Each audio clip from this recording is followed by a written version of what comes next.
কৰ্মচাৰী পৰিষদ তথা কৰ্মচাৰী সমাজৰ প্ৰতিনিধিসকল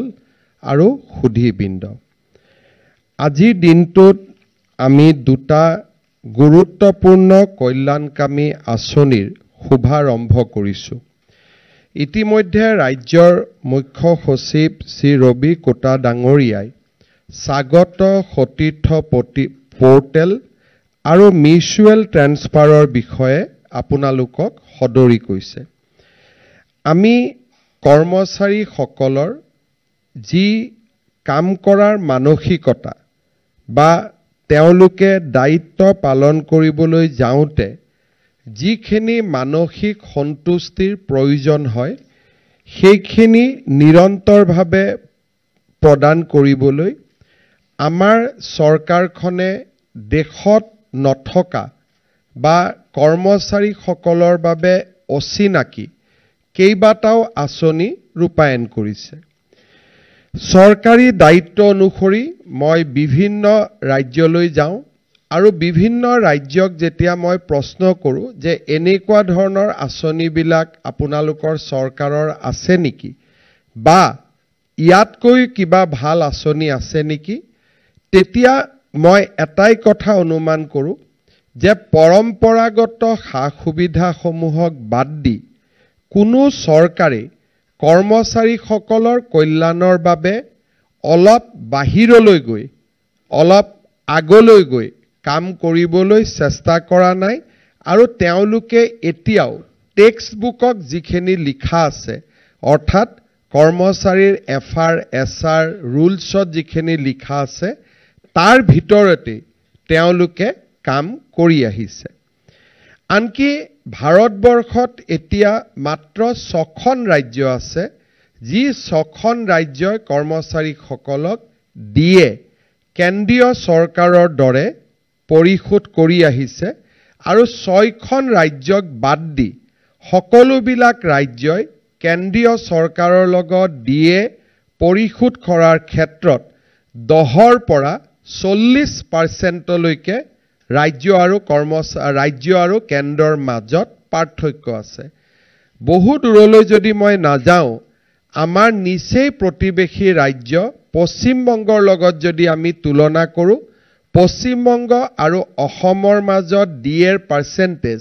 30% আজিৰ দিনত গেপ আছে। অৰ্থাৎ আমাৰ যদি ডিএ 55%, পশ্চিমবংগৰ ডিএ 25% বা তাতোকৈও কম। কিন্তু যদি ৰাজ্যৰ জিডিপি ৱাইজ আমি তুলনা কৰোঁ, ৰাজহ যদি আমি তুলনা কৰোঁ, তেতিয়াহ'লে পশ্চিমবংগৰ যদি জিডিপিৰ ক্ষেত্ৰত স্থান 7 বা 8 হয়, আমাৰ স্থান 17 নম্বৰত। আজি প্ৰতিকূলতাৰ মাজতো আমি ৰাজ্যৰ কৰ্মচাৰীসকলক তেওঁলোকক সম্পূৰ্ণ মানসিক সন্তুষ্টি দিবলৈ কেইবাটাও প্ৰচেষ্টা হাতত লৈছোঁ আৰু প্ৰত্যেকটা প্ৰচেষ্টাই আজি একক আৰু অনুকৰণীয় ৰূপত থিয় হ'বলৈ সক্ষম হৈছে। আমি যদি প্ৰথমৰ পৰাই চাব যাওঁ, প্ৰথম নিযুক্তি, আজি চৰকাৰৰ নিযুক্তিত আমি সকলো ধৰণৰ দুৰ্নীতি নিৰ্মূল কৰিবলৈ সক্ষম হৈছোঁ। আজি অসমে ভাৰতৰ ভিতৰত এখন ৰাজ্য য'ত এতিয়া একেবাৰে সাধাৰণ মানুহ এজনকো যদি কোনোবাই প্ৰশ্ন কৰে যে চৰকাৰী চাকৰিত টকা পইচাৰ লেনদেন হয় নেকি, কোনো প্ৰকাৰে কোনেও বিশ্বাস কৰিবলৈ সাজু নহয়। কাৰণ প্ৰতিজন ল'ৰা ছোৱালীয়ে দেখা পায় যে মোৰ গাঁৱত কষ্ট কৰি পঢ়া ল'ৰাজনে আজি চৰকাৰী চাকৰি লাভ কৰিবলৈ সক্ষম হৈছে। নিযুক্তিৰ ক্ষেত্ৰত নিকা আৰু স্বচ্ছতা, শিক্ষকৰ নিযুক্তিৰে আৰম্ভ হৈছিল, আৰক্ষীৰ নিযুক্তিৰে সেই যাত্ৰা অতিক্ৰম কৰি আজি আমি লোকসেৱা আয়োগৰ পৰা আৰম্ভ কৰি প্ৰত্যেকটো চৰকাৰী বিভাগতে আমি স্বচ্ছতা আনিবলৈ সক্ষম হৈছোঁ। এইবাৰৰ এডিআৰই পৰীক্ষাত আমি পুৰণা অসম ৰাজ্যিক বিদ্যুৎ পৰিষদকো স্বচ্ছতাৰ মাজলৈ সোমোৱাই লৈছোঁ। আনকি ৰাজ্য চৰকাৰৰ কৰ্মচাৰীয়ে নহয়, এইবাৰৰ পৰা APDCL বা আন আনুষংগিক কৰ্পোৰেশ্যনসমূহতো আমাৰ যুৱক যুৱতীয়ে সম্পূৰ্ণ স্বচ্ছতা দেখা পাব। আজি আমি যেতিয়া আপোন ঘৰ আঁচনি আৰম্ভ কৰিছিলোঁ, ৰাজ্যৰ কৰ্মচাৰীসকলে তাক যিভাৱে গ্ৰহণ নকৰক কিয়, মই এই আঁচনিৰ কাৰ্যকুশলতা তেতিয়া আন্দাজ কৰোঁ যেতিয়া কিবা কাৰণত আঁচনিটো বন্ধ হৈ যায়। যেতিয়া আঁচনিটো চলি থাকে কোনেও এটা কথা নকয়, কিন্তু কেতিয়াবা যেতিয়া বিত্ত বিভাগ বা ষ্টেট বেংকৰ MOUখন বন্ধ হৈ যোৱাৰ কাৰণে আঁচনিখন সাময়িকভাৱে স্থগিত হয়, মোৰ মোবাইলত সদায় প্ৰতিদিনে 100ৰ পৰা 200 ফোন আহা বা মেছেজ আহা আৰম্ভ কৰে, ছাৰ আপোন ঘৰ আঁচনিখন কেতিয়া খুলি দিব। তেতিয়া মই মনতে ভাবোঁ যে আঁচনিখন চলি থাকোঁতেতো কোনেও এবাৰ নকয় খুব ভাল আঁচনি এখন চলি আছে বুলি। তাৰ মানে আমাৰ আঁচনিখন কিমান ফলপ্ৰসূ তাক চাবৰ কাৰণে এটা দুটামান আঁচনিবিলাক বন্ধ কৰি দিলে লগে লগে গম পোৱা যায় যে আঁচনিখন কিমান ফলপ্ৰসূ।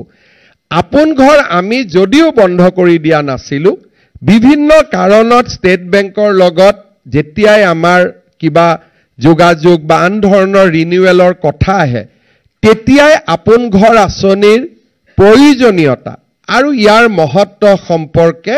প্ৰকাশ পায়। 40,000তকৈ ৰাজ্যৰ চৰকাৰী কৰ্মচাৰীয়ে 15 লাখ টকালৈকে আপোন ঘৰৰ লোন লৈছে আৰু আজি ৰাজ্যৰ কৰ্মচাৰীসকলে সেই লোন 30 লাখ টকালৈকে বঢ়াই দিবলৈ আমাক জনোৱা আবেদনো আমি গ্ৰহণ কৰিছোঁ। আপোন ঘৰৰ দৰে আঁচনি ভাৰতৰ কোনো ৰাজ্যতে নাই। দ্বিতীয়তে, আপোন বাহনৰ দৰে আঁচনিও বিশেষকৈ নতুন চৰকাৰী কৰ্মচাৰীসকলৰ বাবে আমি আৰম্ভ কৰা আপোন বাহন আঁচনিও ভাৰতবৰ্ষত আজি ক'তো পাবলৈ নাই। আমাৰ চৰকাৰৰ আন এখন আঁচনি, তেতিয়া মই প্ৰমাণ পাইছিলোঁ যে এই আঁচনিখনৰ গুৰুত্ব কিমান। সৰ্বশিক্ষা অভিযানৰ কণ্ট্ৰেকচুৱেল টিচাৰসকলক আমি নিয়মীয়াকৰণৰ এটা প্ৰচেষ্টা চলাইছিলোঁ। নিয়মীয়াকৰণ কৰিলে তেওঁলোকৰ দৰমহা 8,000 টকা কমি আহে, কাৰণ আমি ৰেট্ৰস্পেক্টিভ নিয়মীয়াকৰণ কৰিব নোৱাৰোঁ, আমি প্ৰস্পেক্টিভ নিয়মীয়াকৰণ কৰিব পাৰোঁ। তথাপিতো তেওঁলোকৰ দীৰ্ঘদিনীয়া দাবীৰ প্ৰতি সঁহাৰি জনাই বা ছেকেণ্ডাৰী এডুকেশ্যনত কণ্ট্ৰেকচুৱেল পোষ্টত কাম কৰি থকা শিক্ষকসকলৰ দাবীৰ প্ৰতি সঁহাৰি জনাই আমি এটা বিজ্ঞাপন দিছিলোঁ যে যিসকলে নিয়মীয়া হ'ব বিচাৰে আবেদন কৰক। যেতিয়া হাজাৰ হাজাৰ শিক্ষকে নিয়মীয়াকৰণৰ বাবে আবেদন জনালে, মই শিক্ষা বিভাগক সুধিছিলোঁ যে 8,000-9,000 টকা ক্ষতি কৰি মানুহে কিয় চৰকাৰত আহিব খুজিছে, কাৰণ সৰ্বশিক্ষাটোত আমি একেই দৰমহা দি আছিলোঁ। এখন আঁচনিৰ কথা সকলোৱে একেমুখে কৈছিলে যে আমাৰ জীৱনৰ নিৰাপত্তা,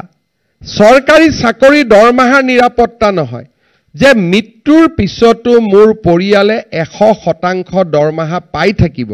ই জীৱন বীমাতকৈ ডাঙৰ নিৰাপত্তা। আৰু এই নিৰাপত্তাৰ কাৰণে আজি আমি মাহত 8,000 টকা ক্ষতি কৰিও চৰকাৰত যোগদান কৰিছোঁ। এই আঁচনিখনো যেতিয়া আৰম্ভ হৈছিলে, আমাৰ বিভিন্ন সংগঠন বা দল বা বিভাগৰ বিষয়া কোনেও ইয়াক দাবী কৰা নাছিলে। আমি সময়ৰ তাগিদাৰ লগত লক্ষ্য ৰাখি এই কামফেৰা আৰম্ভ কৰিছিলোঁ আৰু আজি সচিবালয়ত কম্পেশ্যনেট এপইণ্টমেণ্ট বিচাৰি বিধৱা মহিলাৰ আগমন একেবাৰে নোহোৱা হৈছে আৰু সকলোৱে আজি ইয়াক এখন কল্যাণকামী আঁচনি বুলি স্বীকাৰ কৰিছে। তৃতীয় বৰ্গ চতুৰ্থ বৰ্গৰ কাৰণে নহয়, IS আৰু IPSতো চৰকাৰী কাৰ্যকালত মৃত্যু হোৱা পৰিয়ালেও আজি একেমুখে স্বীকাৰ কৰিছে যে এনে এখন কল্যাণকামী আঁচনিৰ কাৰণেই পৰিয়ালটোৰ ভৱিষ্যতৰ কাৰণে আজি আমি চিন্তা কৰিবলগীয়া হোৱা নাই। ইয়াৰ লগত আমাৰ চৰকাৰে কেইবাটাও মুখ্যমন্ত্ৰী লোকসেৱা আৰোগ্য যোজনা, চৰকাৰী কৰ্মচাৰীসকলৰ দাবী আছিলে যে কেছলেছ ট্ৰিটমেণ্ট হ'ব লাগে। আজি আমি মেদান্ত হস্পিটেল, গুৱাহাটী চিকিৎসা মহাবিদ্যালয় আমি নেট বঢ়াই লৈ গৈ আছোঁ। এই বছৰৰ ভিতৰতে মুখ্যমন্ত্ৰী লোকসেৱা আৰোগ্য যোজনাই কেছলেছ এটা যি ৰূপ পাব লাগে, সেই ৰূপলৈ আজি গতি কৰি আছে আৰু চৰকাৰী কৰ্মচাৰীসকল তাত বিশেষভাৱে সহায় হ'ব কন্ট্ৰেকচুৱেল কৰ্মচাৰীৰ কথা কোনেও চিন্তা নকৰিছিল আমি ৰাজ্য চৰকাৰে সিদ্ধান্ত লৈছো যে কন্ট্ৰেকচুৱেল টিচাৰেও ফ্ৰী মেডিকেল ৰিইম্বাৰ্সমেন্ট পাব তেওঁলোকেও আজি আমাৰ চৰকাৰৰ আন সাধাৰণ কৰ্মচাৰীৰ দৰে মুখ্যমন্ত্ৰী লোকসেৱা আৰোগ্য যোজনাৰ যোগেদি সুবিধা লাভ কৰিব আজি যেতিয়া আমি চৰকাৰত আছো প্ৰত্যেকটো কথাই আমি শুনিবলৈ চেষ্টা কৰিছো কোনোবাই আহি কৈছে জুনিয়ৰ ইঞ্জিনিয়াৰ সকলৰ প্ৰমোশন হোৱা নাই বহুত বছৰ আমি কৈছো ঠিক আছে আমি পাৰ্সোনেল পোষ্ট ক্ৰিয়েট কৰিম আপোনালোকক ট্ৰান্সফাৰৰ আমি সুবিধা কৰি দিম আজি কোনোবাই আমাক আহি কৈছে যে 2003 চন 5 চনৰ আগত কাম কৰা চৰকাৰী কৰ্মচাৰীসকলক ৰেগুলাৰ পে স্কেল দিব লাগে আমি কৈছো ৰেগুলাৰ পে স্কেল দিম কোনোবাই কৈছে হাউস ৰেন্ট দিব লাগে আমি হাউস ৰেন্ট দিম বেটেলিয়নত কাম কৰা পুলিচসকলক পৰিয়ালৰ লগত থাকিবৰ বাবে অতিৰিক্ত MIL দিব লাগে আজি আমি তাকো অনুমোদন কৰিছো চাওঁতে আমাৰ ৰাজ্যৰ কৰ্মচাৰী সমাজক এক মানসিক সন্তুষ্টি স্যাটিসফ্যাকশন যেটো ওয়াৰ্ক কালচাৰৰ কাৰণে প্ৰয়োজনীয় স্যাটিসফ্যাকশন এটা দিয়াৰ কাৰণে আমি প্ৰয়াস আৰু প্ৰচেষ্টা চলাইছিলো আৰু আজি তাত আমি সফল হৈছো পিতৃ মাতৃৰ বন্দনাৰ পৰা আমি একোটা মানুহৰ জীৱনৰ আটাইতকৈ সেনসিটিভ কামবিলাকত আমি চৰকাৰী কৰ্মচাৰীৰ লগত থিয় হৈছো আৰু চৰকাৰী কৰ্মচাৰীসকলৰ মাজত মানসিক সন্তুষ্টিৰ মাজেৰে কৰ্ম সংস্কৃতিক আমি আগুৱাই লবলৈ প্ৰয়াস আৰু প্ৰচেষ্টা কৰিছো আজি ষ্টেট বেংক অফ ইণ্ডিয়াৰ লগত কথা পাতি এক্সিডেন্ট ইন্সুৰেন্স অতিৰিক্ত লাইফ ইন্সুৰেন্স এই গুটে আঁচনিবিলাক অসমৰ চৰকাৰী কৰ্মচাৰীসকলৰ কাৰণে ৰাজ্য চৰকাৰে প্ৰয়োগ কৰিছে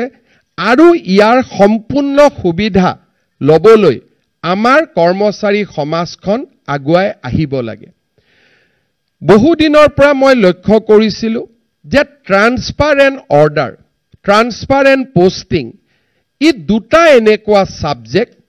এফালে চৰকাৰী কৰ্মচাৰীসকলৰ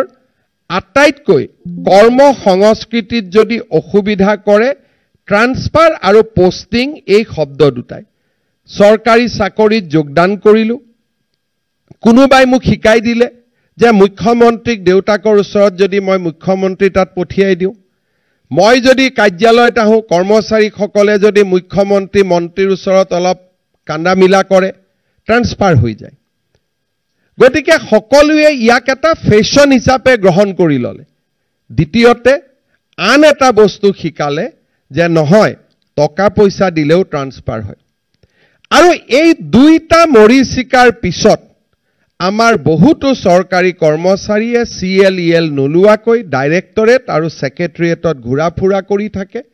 আৰু গোটেই প্ৰচেষ্টাত অজস্ৰ টকা খৰচ হয় এটা সময়ত শিক্ষা বিভাগত মাধ্যমিক শিক্ষকৰ ট্ৰান্সফাৰ পোষ্টিংৰ ফাইল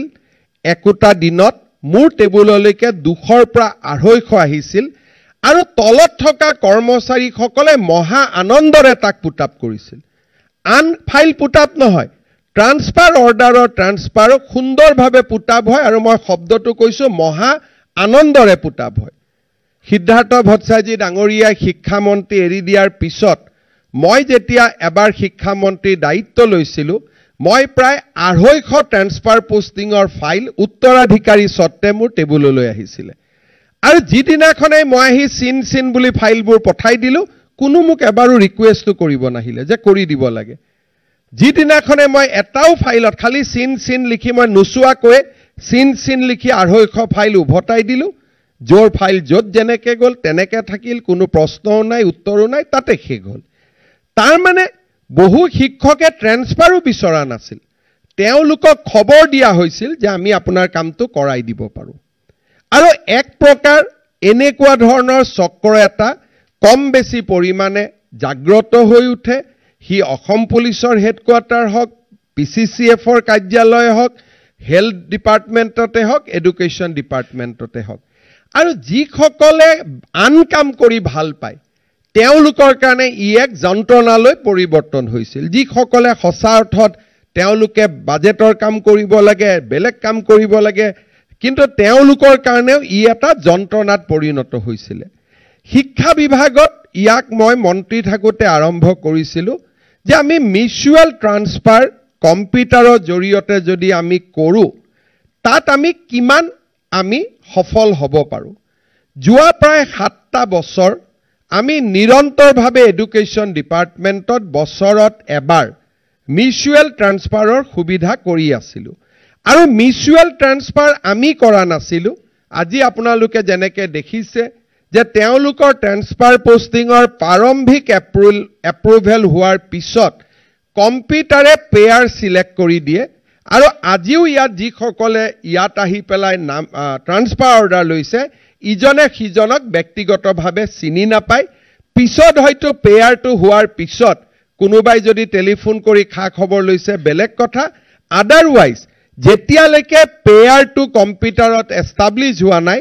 তেতিয়ালৈকে তেওঁলোকৰ মাজত ব্যক্তিগত কোনো চিনা পৰিচয়ো নাছিলে। শিক্ষা বিভাগত এই সফলতাৰ পিছত যোৱা বছৰ মুখ্য সচিব ডাঙৰীয়াৰ লগত মই আলোচনা কৰিছিলোঁ যে ট্ৰান্সফাৰ পোষ্টিঙক আমি সম্পূৰ্ণভাৱে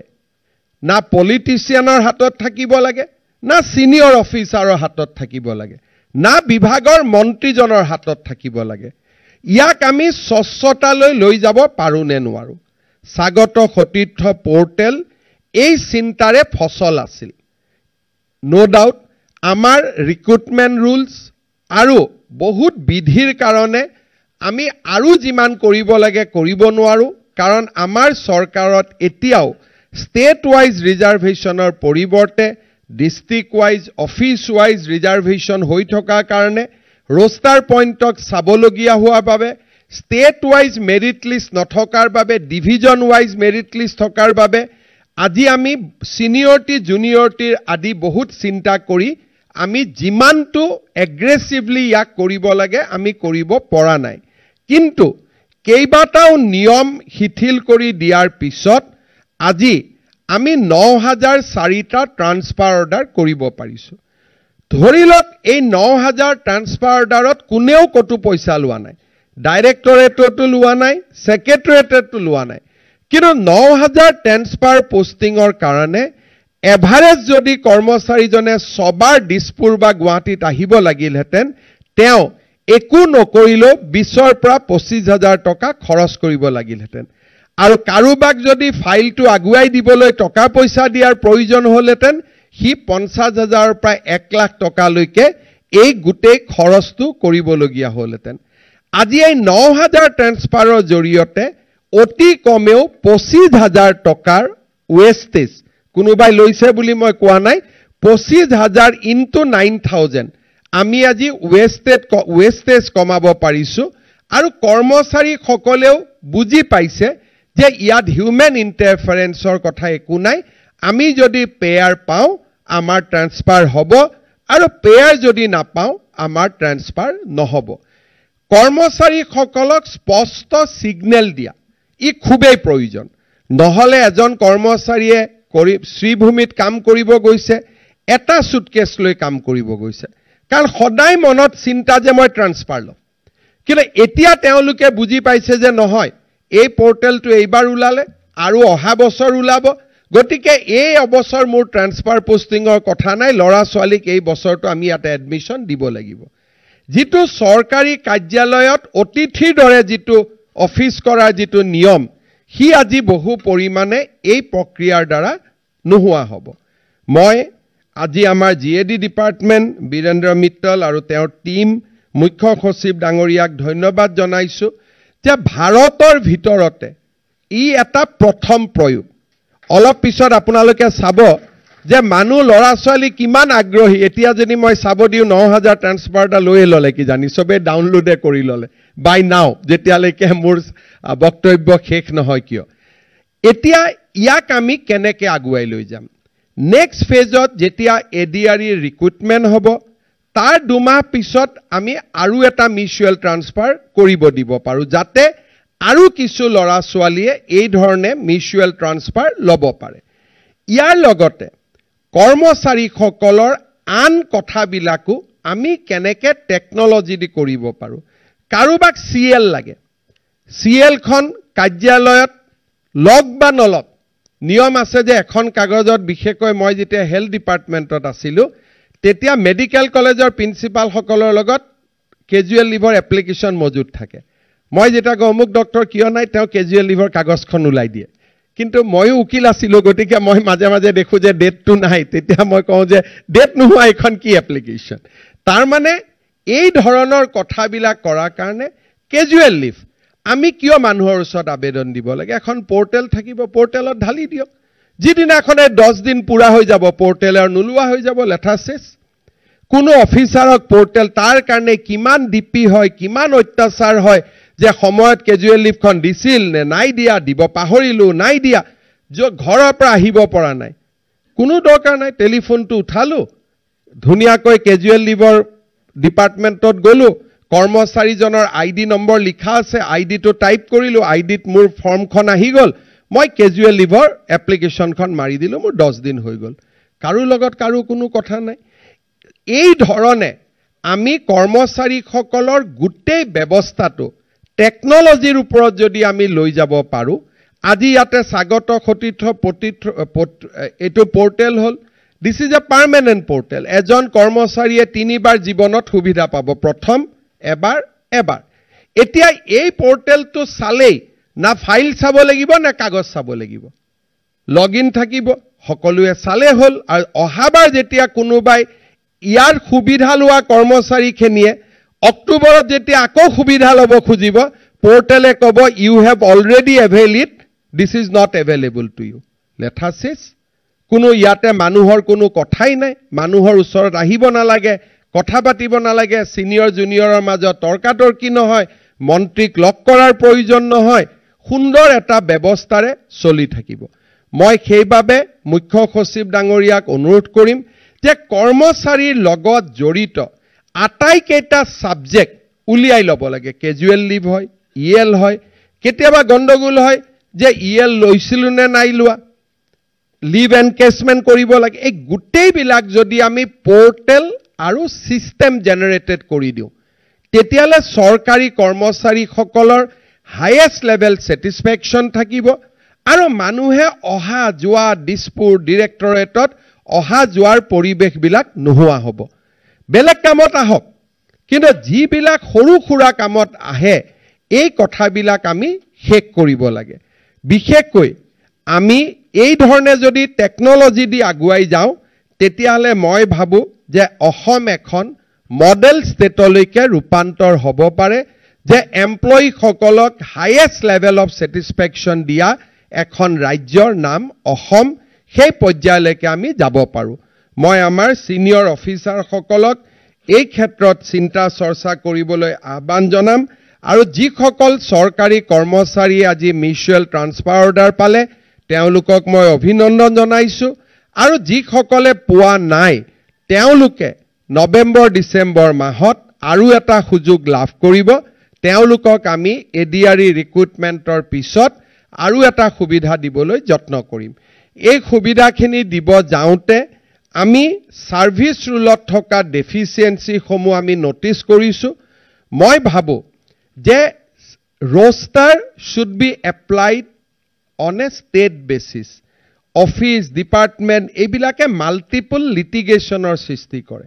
জিএডি ডিপাৰ্টমেন্ট পাৰ্সোনেল ডিপাৰ্টমেন্টে কাম কৰিব লাগে যাতে সকলো এটা মডেল এন্ড ফৰমেটেড হয় যে আমাৰ ইয়াত ৰিজাৰ্ভেশন ডিৰেক্টৰে চাই কম্পিউটাৰটো মাৰিলে গম পাব যে মোৰ এসসি পোষ্ট কিমান খালি আছে এসটি পোষ্ট কিমান খালি আছে এতিয়া প্ৰত্যেক কথাতে এটা ৰিপৰ্ট বিচাৰিব লাগে আৰু ৰিপৰ্ট আনিবৰ কাৰণে ফোন কৰক কথা পাতক কিন্তু এই গোটেই বিলাক যদি আমি টেকনলজি আৰু ৰুলস বিলাক ৰিপিটেডলি এমেন্ডমেন্ট কৰি আমি যদি এটা মডেল ৰুল বনাব পাৰো তেতিয়াহলে আমাৰ গোটেই সমস্যাবিলাক নোহোৱা হৈ যায় সিনিয়ৰিটি জুনিয়ৰিটিৰ ক্ষেত্ৰত গভৰ্নমেন্টে এখন নিয়ম কৰিব লাগে যে যিসকলে মিউচুৱেল পৰ্টেলত এপ্লাই কৰে they will not get seniority because it is not in the public interest it is their own interest cabinet memorandum OM কৰি আমি উলিয়াই দিলোঁ একেদিনাই লেঠাটো মৰি গ'ল ইয়াত আৰু চিনিয়ৰিটি হৈ যাব জুনিয়ৰিটি হৈ যাব হিচাপ নিকাচৰ কোনো প্ৰয়োজন নাই মই আশা কৰিম যে লাহে লাহে আমাৰ লাইফ সিম্পল হ'ব লাহে লাহে আমি টেকনলজিৰ সুবিধা লৈ এই গোটেই কামবিলাকক আমি ষ্ট্ৰীমলাইন কৰিম আজি চৰকাৰৰ ডাঙৰ প্ৰচেষ্টা এটা সফল হৈছে আৰম্ভণি হৈছে আৰু মই ভাবো যে ইয়াৰ লগত ট্ৰান্সফাৰ পোষ্টিঙৰ যিটো এটা ব্যৱস্থা সেইটো লাহে লাহে নোহোৱা হৈ যাব যিসকলে এই কামবোৰ কৰি ভাল নাপায় তেওঁলোকে সকাহ পাব যিবিলাকে এই কামবিলাক কৰি ভাল পায় তেওঁলোকে মনত অলপ কষ্ট পাব দুইটাই আমাৰ কাৰণে ভাল government will be happy both the way ইয়াৰ পিছত আজি দিনটোত আমি আৰু এটা আঁচনি আৰম্ভ কৰিছোঁ যদি ইয়াত চৰকাৰী কৰ্মচাৰীৰ সম্পৰ্ক নাই আমি আজি আৰু এটা নতুন আঁচনি আৰম্ভ কৰিছোঁ মুখ্যমন্ত্ৰী জীৱন অনুপ্ৰেৰণা আমাৰ ৰাজ্যত বিশেষকৈ কলেজৰ অধ্যাপক অধ্যাপিকা নিযুক্তিৰ বাবে আৰু আন বিভিন্ন কামত গৱেষণা এতিয়া এটা অত্যন্ত প্ৰয়োজনীয় হৈ পৰিছে আৰু মই যেতিয়া চাইছিলোঁ ছাত্ৰ ছাত্ৰীসকলৰ বাবে আমি আৰম্ভ কৰা কেইটামান আঁচনিয়ে ইতিমধ্যেই দেশজুৰি স্বীকৃতি লাভ কৰিবলৈ সক্ষম হৈছে নিযুত মইনা এনেকুৱা এখন আঁচনি য'ত ছোৱালীসকলৰ পঢ়াৰ খৰচ ৰাজ্য চৰকাৰে প্ৰায় সম্পূৰ্ণ প্ৰদান কৰে এই বছৰ আগষ্ট মাহত আমি গম পাম যে এইবাৰ ছোৱালীৰ ড্ৰপ আউট কিমান হৈছে কিন্তু প্ৰাৰম্ভিক খবৰ মতে এইবাৰ কোনো ছোৱালীৰে ড্ৰপ আউট হোৱাৰ সম্ভাৱনা অত্যন্ত কম কাৰণ পিজি পঢ়িলে ২৫০০ টকা ডিগ্ৰী পঢ়িলে ১২৫০ টকা আৰু হায়াৰ সেকেন্ডাৰী পঢ়িলে ১০০০ টকাকৈ আমি পাই থাকো কোনোবাই ক'ব ই হিতাধিকাৰী কিন্তু ৰাষ্ট্ৰৰ বাবে আটাইতকৈ সেইজনে হ'ল হিতাধিকাৰী যোনে নাৰী শিক্ষাক আগুৱাই দিব পাৰে পেটত ভোক লৈ কেতিয়াও শিক্ষা সম্ভৱ নহয় যিমানে শিক্ষাবিদে প্ৰচেষ্টা নকৰক কিয় ঘৰত যদি অভাৱ হৈছে ছোৱালীজনীক যদি পঢ়ুৱাবৰ কাৰণে দেউতাক মাকে কষ্ট পাইছে ছোৱালী সংবেদনশীল প্ৰথম দেউতাক মাকৰ কষ্ট অনুভৱ কৰে আৰু তাই প্ৰথমতে অফাৰ কৰে যে কালিৰ পৰা মই কলেজত নাযাওঁ and that's the kind of sensitivity আমাৰ মহিলাসকলৰ থাকে সেইকাৰণে সদায় আমি দেখা পাওঁ যে ড্ৰপ আউটত ছোৱালীৰ ড্ৰপ আউট আটাইতকৈ বেছি নিযুত মইনা আঁচনিখনে আজি ড্ৰপ আউটটো ৰোধ কৰিব পাৰিছে বুলি মই ভাবিছোঁ আগষ্ট মাহত আমি ডেটা পাম বিনামূলীয়া নামভৰ্তিয়ে আমাৰ যদি বিনামূলীয়া নামভৰ্তি নাথাকিলেহেঁতেন অসমত জিআৰ সাংঘাতিক ধৰণে ড্ৰপ হ'লহেঁতেন আজি আমি তাক ইম্প্ৰুভ কৰিব পৰা নাই বাট আমি মেইনটেইন কৰিছোঁ আজি আমাৰ ল'ৰা ছোৱালীক বিনামূলীয়া কিতাপ মিড ডে মিল ইয়াৰ ইম্পেক্টৰ বিষয়ে ইতিমধ্যে বহুত ৰিচাৰ্চ পেপাৰ ওলাইছে আৰু আমি তাক কাৰ্যক্ষেত্ৰত দেখা পাইছোঁ মুখ্যমন্ত্ৰী জীৱন অনুপ্ৰেৰণা এনেকুৱা এখন আঁচনি যোনে অসমৰ চৰকাৰী আৰু কেন্দ্ৰ ৰাজ্যিক বিশ্ববিদ্যালয় সেন্ট্ৰেল ইউনিভাৰ্চিটি হওক ষ্টেট ইউনিভাৰ্চিটি হওক এই দুইখন বিশ্ববিদ্যালয়তে গৱেষণা কৰি থকা ছাত্ৰ ছাত্ৰীসকলক এককালীন ২৫,০০০ টকা আগবঢ়াব আৰু যদি গৱেষণা কৰা ছাত্ৰ ছাত্ৰীজন দিব্যাংগ হয় আমি ৪০,০০০ টকা পৰ্যন্ত আগবঢ়াম স্বাভাৱিকভাৱে প্ৰাইভেট ইউনিভাৰ্চিটিত কাম কৰি থকা আমাৰ যিসকল ছাত্ৰ ছাত্ৰী আছে তাক আমি এই আঁচনিখনৰ তলত সামৰি লোৱা নাই প্ৰাৰম্ভিক তথ্য মতে এই আঁচনিখনৰ জৰিয়তে ৫০ গৰাকী দিব্যাংগ গৱেষক আৰু ১৩০০ গৰাকী গৱেষক ছাত্ৰ ছাত্ৰী উপকৃত হ'ব এই আঁচনিখনৰ আজিৰ পৰা আমি পোৰ্টেল মুকলি কৰি দিছোঁ ১৫ আগষ্টলৈকে পোৰ্টেল খোলা থাকিব 25 সেপ্টেম্বৰৰ ভিতৰত আমি পৰীক্ষা নিৰীক্ষা সম্পূৰ্ণ কৰিম আৰু 1 অক্টোবৰ তাৰিখে যদি দুৰ্গা পূজাৰ বন্ধ নাথাকে মই ডেটটো চোৱা নাই ঠিক পূজাৰ বিজয়া দশমীৰ পিছতে আমি এই আঁচনিখনৰ ধন হস্তান্তৰ কৰিম প্ৰথমবাৰ আমি সকলোকে কভাৰ কৰি লোৱাৰ পিছত পৰৱৰ্তী বছৰত অকল ফ্ৰেছ গৱেষকখিনি এই আঁচনিৰ দ্বাৰা উপকৃত হ'ব আজি আমি অসমৰ ছাত্ৰ ছাত্ৰী কৰ্মচাৰী মহিলা অসমৰ বিভিন্ন যিসকলে স্বাস্থ্যৰ সুবিধাৰ প্ৰয়োজন আজি বহুত বিলাক আমাৰ চৰকাৰখনে ইউনিভাৰ্সেল এপ্লিকেশন আজি আমি কৰিব পাৰিছো আৰু সেই কাৰণে আমাৰ ৰাজ্যৰ বিভিন্ন আঁচনিয়ে আজি জন সমাদৰ লাভ কৰিবলৈ সক্ষম হৈছে যোৱাবাৰ মুখ্যমন্ত্ৰীসকলৰ সন্মিলনত অসমৰ স্বচ্ছ নিযুক্তি আমি কেনেকে এডিআৰই আইন প্ৰণয়ন কৰি গ্ৰেড 3 কমিশন কৰিছিলো গ্ৰেড 4 কমিশন কৰিছিলো কেনেকে একত্ৰিতভাৱে গোটেই ডিপাৰ্টমেন্টৰ পৰীক্ষা একেলগে হয় তাক মই প্ৰেজেন্টেচন দিছিলো ভাৰতৰ আটাইবিলাক ৰাজ্যই পৰৱৰ্তী সময়ত অসমলৈ আহি এই স্বচ্ছ নিযুক্তিৰ বিষয়ে ধাৰণা লৈছিল আৰু হাৰিয়ানাকে ধৰি কেইবাখনো ৰাজ্যই অসমৰ দৰে একেলগে একে ধৰণে নিযুক্তি দিবলৈ পৰৱৰ্তী সময়ত সক্ষম হৈছিল এইবাৰ আমাৰ মুখ্যমন্ত্ৰী সন্মিলনত চাইল্ড মেৰেজ আৰু নিযুত মইনা